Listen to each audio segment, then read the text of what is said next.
Welcome back. Now it's time to go to Kentucky because it is the Kentucky Derby on Saturday and we're looking forward to it. A run for the roses in what is a race full of prestige, and so there has been some brilliant renewals over the years, and it's great to welcome Peter Thomas at Fornatale back to the studio with his hat on, which is always a real bonus, I think. And Peter, it's great that you're here because this is the time when people start to dream big about such a prestigious race. It's wonderful, isn't it? It is America's most famous race. Even the Breeders' Cup pales in comparison domestically to what this race means. There's sort of a grand national vibe surrounding it. People who know nothing about horse racing know and watch the Kentucky Derby, and every horse trainer I've basically ever spoken to will say that this is their goal. This is the thing that really matters. When somebody meets a horse trainer at a random cocktail party in America or a horse owner, first question, have you won any Kentucky Derbies? So it means something more than money, more than what it means in terms of the breeding industry. It is America's most famous race. And I judge it on the fact that my brother Ryan Moore, incredibly good international jockey, he's ridden around the world, and he says the atmosphere in Kentucky for the Derby, it is very hard to match anywhere else. So I think if that's the bar set, and he says that, he doesn't get too carried away about anything. He's quite laid back. He would know. He would know great racing atmosphere. And if he says that, it means something coming from him. And yeah, I felt bad for him with Mendelssohn, the trouble getting out of the gate the other year. I wouldn't be surprised if he wins one someday, though. I know he's hoping to. I know he's hoping to. But this is how the betting's shaping up at the moment. Obviously, we're not quite there yet with the final field, but Epicenter at 5-1 at the top of the betting. He's the horse with the most points accumulated. Tiber 13-2, Zandon 8-1, Mo Donegal at 10s with White, Abarrio and Messier in there at 12-1, Charge at 14s, Cyberknife at 16-1, Smile Happy and Zozos at 20-1. But just a quick line, Peter, if you can just explain. It's quite unusual. There's going to be 20 stalls filled. How do the horses qualify for this prestigious event? So it's changed over the years, and in the last, I'd say it's 8 or 9 years or so, they've gone to a point system. It used to be just by graded stakes earnings. So that gave an advantage to getting into the field to two-year-olds who won prestigious sprints and things.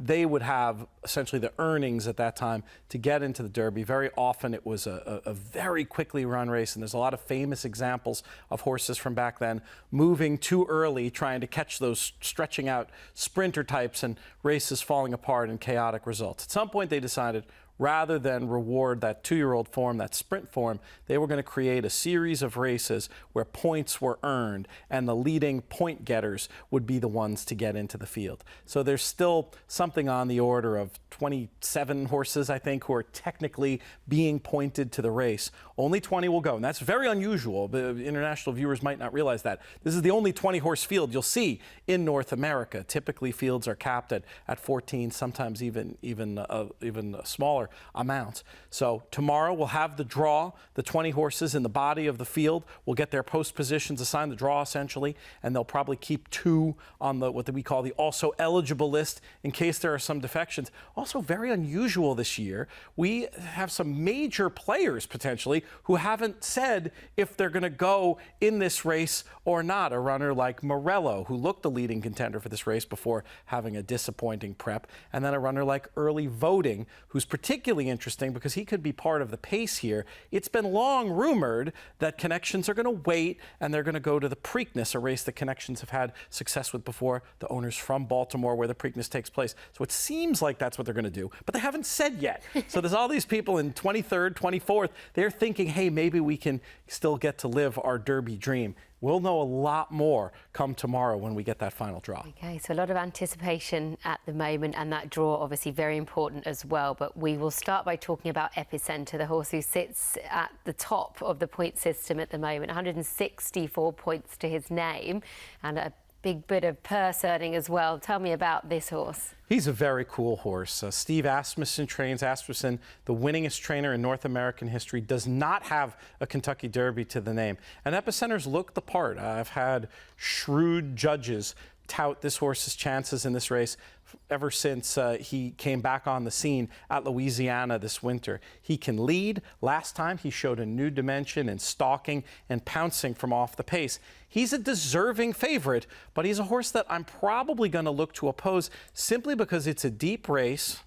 There's a lot of other appealing contenders at bigger prices, and I think that Epicenter's probably going to have to do something different than what he's ever done before. If he chooses to lead, he's going to have to go faster than he ever has. And if they choose to rate him from off the pace and run the internal fractions he's been running to this point, he's going to be farther back than he's been at any point. Yeah. He's live. He'd be a great story. I wouldn't talk anybody off, but I think there's more appealing options in terms of where we're going to find ourselves a bet. OK, now you mentioned that Steve Asmussen is still yet to win the Derby. Another trainer also who hasn't reached that great accolade yet is Chad Brown, and he has got Zandon going, who won the Bluegrass. What about this horse? Very, very live contender. I've been a big fan of Zandon ever since his huge run in the Remsen Stakes last year, where he was second to Mo Donegal.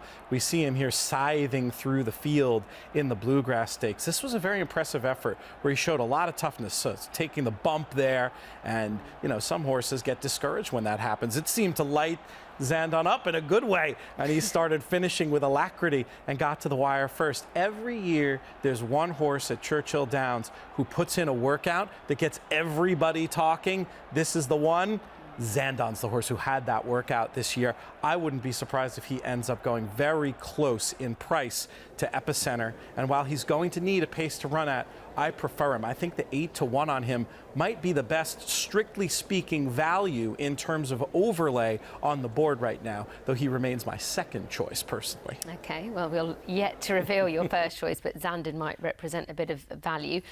White Abarrio is a Florida Derby and the Hollywood Bull winner, and Safi Joseph is looking for a first Derby as well. What about this horse's chances to improve on his other Kentucky Derby runner previously, who was only back in 8th in 2020? Well, Safi has had an amazing few years. He's a regular guest on my podcast, so I'm a little bit biased towards saying nice things. He won the Gulfstream Park riding title, which had seemingly been ceded to Todd Pletcher for all eternity. He got that one done, and he was he put me on to White Abarrio in the Florida Derby when he pointed out to me how surprised he was at how well White Abarrio had run the previous race because he'd missed training time. And then again, before the Florida Derby, he'd missed a day training with a fever, and he still put on the display you just saw there, finishing out the race very, very well and getting the job done. So it stands to reason, with uninterrupted preparation for the Kentucky Derby, that he could have a say. My issue is, looking at him, a speed figure guy, and looking at speed figures, I'm wondering if he's going to be quite as good as those few who are ahead of him in the market. He'd be a great story. He'd be no surprise, but I'd want longer than the 10-1 we're currently seeing on White Abarrio. But he's a serious contender, make no mistake. OK. Mo Donegal is a horse who's on the same points at the moment, in here at 10-1 behind Zandon, who is 8-1. What about Mo Donegal then, the Wood Memorial winner, and of course Pletcher? He is looking for a third Derby. Irad Ortiz looking for his first Derby if confirmed for the ride. This is my guy. I really like Mo Donegal.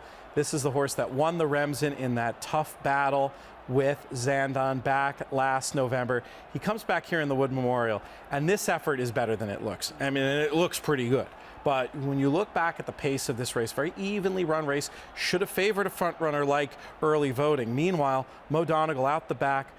Joel Rosario was in the irons that day and ends up just putting in this big, bold run, had to move through horses, showed a lot of toughness and class, and overcame a disadvantageous pace scenario to get the job done there. The question's going to remain with both Zandon and Mo Donegal, will there be enough pace to soften up the front runners and let these closers come? As I mentioned, since the advent of the point system, and they took those sprinters out of there, typically speaking, the pace can be fast, the pace can be slow, but we haven't seen closers win. That's the one reason why I don't think Mo Donegal is a shorter price than he is. But I think from a wagering point of view, we're going to take advantage of it. We advised him on shows several weeks ago after the Wood when he was 14-1. the 10-1. We're getting closer to what the price should be, but I still think there's enough juice in those odds to make him my confident top selection in this Kentucky Derby, though I will be saving certainly with a runner like Zandon. Okay, now Dubai World Cup night, the Japanese made their presence felt greatly around the world. They were dominant, they had so much success, and one horse who was also on the scoreboard that night was Crown Pride. What about this horse landing the Run for the Roses? He's certainly an interesting horse and a great story. And I think, you know, you don't want to be necessarily putting yourself in front of the train that has been the Japanese in terms of their success. In my entire life as a form analyst, I don't know if I've ever done more work trying to come up with a speed figure than I did for this UAE Derby run that we're seeing. And it was a very, very difficult figure to make with lots of contradictory information and a racetrack that changed, very clearly changed throughout the course of the evening. I mean, I'll be honest, it doesn't look like great form to me. The way they finished, the time they came home in, the fact that so many of them were fairly close there at the wire. But I'll say this, if there is pace in the race, one thing we know about the way the Japanese train their dirt runners, this is a horse with an abundance of stamina. And if they go too fast, this horse is still going to be running at the end. I don't mind him at all to get up for a placing, third, fourth, in bets like the trifecta and the superfecta if you're playing the American way or as an each way contender, especially if you can find anywhere that's doing an extra place. That would be how I would want to back him at the current odds, 33-1 or so. I don't know what the world is going to do with him in terms of the betting market. I could see him getting bet down. I could see him being ignored. It's such an interesting year trying to guess what's going to happen. My gut is first and second are probably a bridge too far from this one, but I wouldn't be looking to lay him either. No, I think it'll probably be quite nice odds, judging on sort of how it was over in Dubai. But good luck to Kochi Shintani, the UAE Derby winner, looking to try and dominate over in America as well. And we're also going to have a look at Tiber, who was the Santa Anita Derby winner, ex-Bob Baffett, of course, but same owner as Medina Spirit. So, my word, this would be some story. Indeed. I mean, Amir Zandon is the owner, who put him in this place. The bloodstock agent who helped pick him out didn't think it was right for the horse. Tim Yakteen thought it was maybe too much too soon for the horse. But Amir said, you know what? I've got a phenom on my hands. This horse is so good, we're going to give it a try, stretching out from 6 furlongs to 9 furlongs in the Santa Anita Derby. And you see how he did it there. And he did it well against a serious horse in Messier. He's no mug, the horse who he ends up running down, his stablemate in the lane. He's earned his chance. You know, I mentioned before being someone who looks at the world of horse racing through the lens of speed figures. From that lens, this horse is a contender. This is a horse that I will probably cover the horses I'm betting to win with him on top of them in a couple of forecasts. I don't want to lose to this horse and have Zandon or Mo Donegal run second and not be participating in the forecast. But it's a big ask. I mean, you saw that's a short field, now going to a 20-horse field. He's going to have to deal with kickback and other factors that he's never seen before. Would be no shock, but also no bargain at 13-2. No, it's a brutal race. It's a tough race. It's a very hard race. Just any others to quickly touch on, Peter? I'm super interested in keeping Charge It on the radar. At the current prices, I think that's probably short enough for him. But this is a runner, when we had Todd Pletcher on the podcast before Charge It had ever run, just spoke of him in glowing terms. And Charge It showed why. Ran very well on debut, did everything but win, then came back with a very impressive maiden score. And the last race, better than it looked. Did not break well in the Florida Derby. Had every right to give up. Kept trying, kept getting to the line. We saw the tape earlier with White Abarrio. I think there's more under the hood with Charge It. He's got the best pedigree in the entire field, and I think should move forward and has more speed than he showed the last time. If he gets an outside draw and the price goes up over 20-1, he's another horse I'd use. OK, Peter, thank you so much. It's great to preview such a prestigious race, so we're looking forward to it very much so, and you can catch it here live on Sky Sports Racing, and that is our preview of the Kentucky Derby.